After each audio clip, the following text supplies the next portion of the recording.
What's up YouTube? Tom from Textops here, and it's been announced the Nikon D7000, or Nikon for you US folks.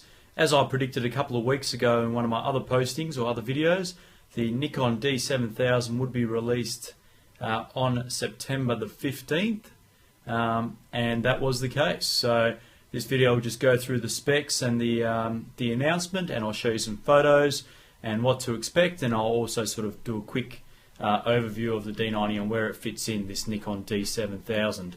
So let's get into it.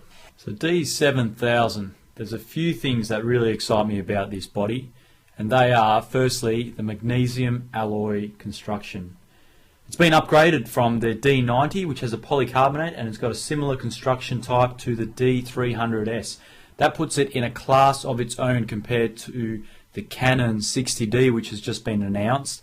That's an upgrade from the 50D, and has gone backwards. It's moved from a magnesium alloy into a polycarbonate, so that's fantastic. Also, the 16.2 megapixel CMOS sensor, that puts this Nikon in the second highest category for megapixel range, and it's above the D300s. Both that and the D90 has 12.3 megapixels, so it's a big step up on that front. And thirdly is the full HD 1080p video. Nikon's first 1080p video camera, DSLR. It's an exciting stuff. It's got to shoot at 24 frames per second. It'll shoot 720p at 30 frames per second. And it's an exciting step for Nikon. Nikon users have been asking and screaming for full HD 1080p video for some time.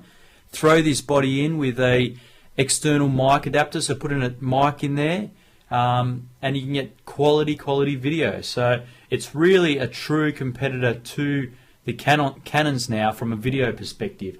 And the last thing that's very exciting about this body, and a big upgrade from the D90, is the 6 frames per second continuous shooting.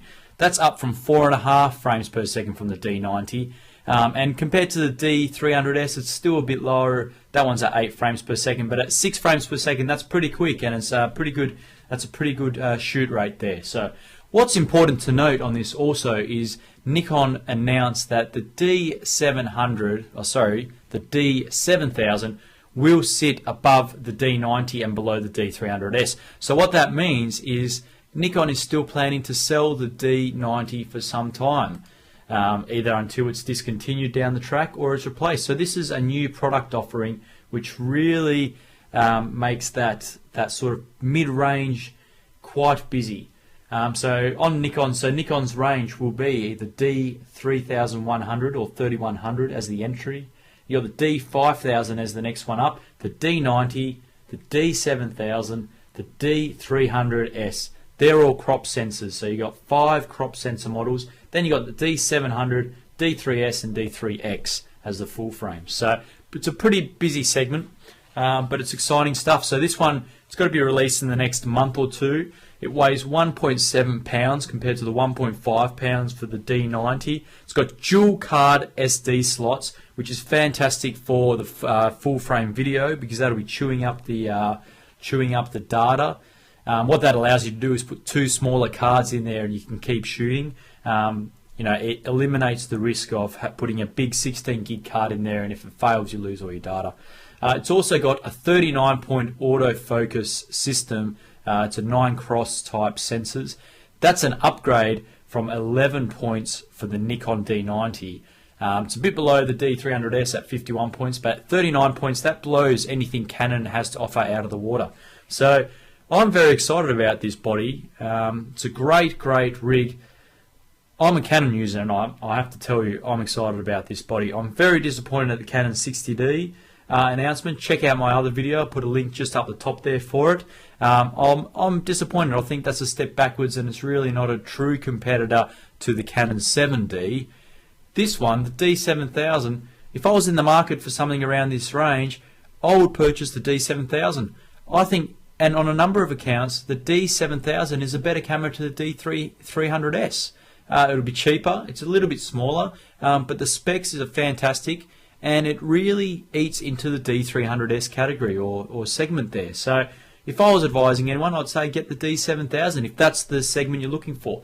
Now, I'm sure when the replacement for the D300s comes out, and you know that came out halfway through 2009, when that replacement comes out, whenever that may be, that's got to be an absolute great body. But at the moment, the D7000. Anyway, I'll do another video comparing the D7000 to Canon 60D. I've had a couple of requests already. I'll put that up and I'll compare the specs and let you know which one comes out on top. But check out my other videos. I've got cameras, lens reviews and other tech stuff there. Let me know what you think of this body. Are you going to buy it, or do you like it, or are you going to wait for the D300s upgrade, or are you going to go full frame? Let me know what you think. Post below.